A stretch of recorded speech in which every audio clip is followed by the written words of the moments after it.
Ertugrul गाजी के पहले season के इख्तिताम पर जब सलीबियों का खात्मा हुआ तो उम्मीद यही की जा रही थी कि अब कुछ अरसा अमन रहेगा, लेकिन जो ही दूसरे सीजन का आगाज हुआ एक अजीब ही चीखती चिल्लाती मखलूक सामने आई जो इंसानों के रूप में परिंदे थे, जबकि उनका मशगला कत्लो गारत और खौफो हिरास फैलाना था। दुनिया उन्हें मंगोलों के नाम से जानती थी, जबकि उनका कमांडर नोयान था। नोयान सफाकियत और वहशत का दूसरा नाम था, जिसे खून रेजी से जुनून की हद तक मोहब्बत थी। तुर्कों के खून की प्यास अगरचे नोयान को मुकम्मल तौर पर सैराब तो न कर पाई और इसके मकासिद अर्तुगरुल की मौजूदगी में पाया तकमील तक न पहुंच पाए, ताहम कई बहादुर नोयान के जंगी जुनून की नजर हो गए। आज की वीडियो में हम 5 ऐसे बहादुर किरदारों का जिक्र करेंगे जिनकी शहादत नोयान के हाथों हुई। अपने काउंटडाउन के आगाज से पहले हम आपसे दरख्वास्त करते हैं कि अगर अभी तक आपने उर्दू घर को सब्सक्राइब नहीं किया तो अभी कर लीजिए, क्योंकि हम आपके लिए दिलचस्प वीडियोस बनाने का सिलसिला जारी रखेंगे। तो चलिए शुरू करते हैं अपना आज का काउंटडाउन।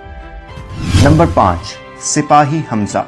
हमजा सुलेमान शाह के बेटे गुंदोदू का खास सिपाही था, जो एक अरसे तक अपने फराइज ईमानदारी से अदा करता चला आ रहा था। ताहम एक गलत फहमी की वजह से जब गुंदोदू हमजा और अब्दुल रहमान को दुश्मनों के साथ मिल जाने के शक पर तशद्दुद का निशाना बनाता है तो हमजा बदजन होकर नोयान से जा मिलता है और इसके लिए काम करना शुरू कर देता है। और फिर एक हमले में जब गुंदोदू के हाथों हमजा गिरफ्तार हो जाता है तो अपनी सजा से पहले हिदायत पा लेता है और हिकमत अमली के तहत नोयान को गुंदोदू के पास लाता है और इसी वक्त नोयान के हाथों शहीद हो जाता है। हक का रास्ता खो देने के बाद हमजा का दोबारा हक के रास्ते पर आकर जामे शहादत नोश करना हमें ये दर्ज देता है कि तौबा का दरवाजा हर वक्त खुला रहता है।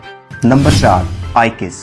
सिपाही तुर्गुत की आंखों की रोशनी और दिल की ठंडक इसी खातून से वाबस्ता थी। एक तवील इंतजार के बाद जब दोनों वसल की मुबारक घड़ी से लुत्फानंदोज हो रहे होते हैं तो हिजरत के दौरान एक गैर मुतवक्के हमला होता है और तुर्गुत की जिंदगी की सबसे बड़ी खुशी उससे छीन ली जाती है। अगरचे आइकिस पर नोयान की जानिब से बराह रास्त कोई हमला दिखाया तो नहीं गया, लेकिन तुर्गुत का नोयान से इंतकाम लेने के लिए तड़पना ये तासुर देता है कि आइकिस की शहादत नोयान ही के हाथों हुई थी। नंबर 3, टूतेकिन।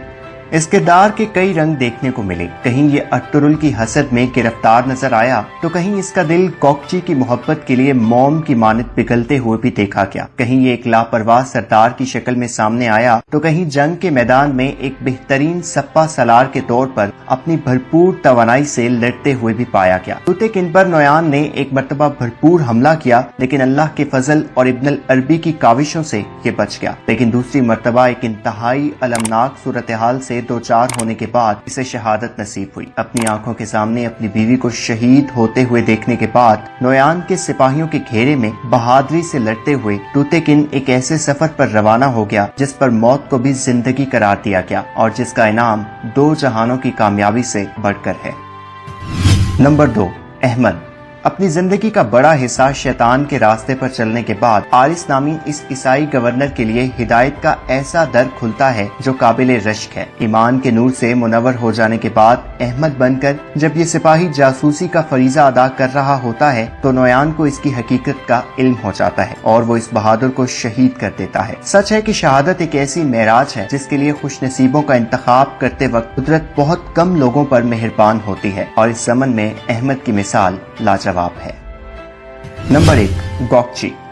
कम गो, नरम गुफ्तार और बज़ाहिर सहमी हुई शख्सियत की हामिल ये लड़की वक्त आने पर एक दलेर सिपाही की मानित दुश्मन के सामने डट खड़ी हुई। नोयान ने गोकची को इनकी मदद से धोखे से अगवा किया। उसका मकसद गोकची को शहीद करना नहीं था, वो गोकची को इस्तेमाल करके टूतेकिन को शहीद करना चाहता था। लेकिन जब गोकची ने नोयान की महबूबा गोंचागुल को कत्ल कर दिया तो नोयान ने गोकची को शहीद कर दिया। अपने एहसासात और जज्बात को अपने दिल के दरीचों तक महदूद रखने वाली ये लड़की खामोशी से अपने आखिरी सफर पर रवाना हो गई। नाज़रीन, हम उम्मीद करते हैं कि आपको आज की वीडियो पसंद आई होगी। अगर कुछ बुरा लगे तो आपकी मुस्बत तनकीद को हम अपनी इस्लाह का जरिया बनाने के लिए हमतन गोश तैयार हैं, और अगर कुछ अच्छा लगे तो आगाह कीजिए। आपकी सताइश हमारे लिए एक बहुत बड़ा एहसास है। अपने मेजबान जुबैर खालिक को इजाजत दीजिए और देखते रहिए उर्दू घर।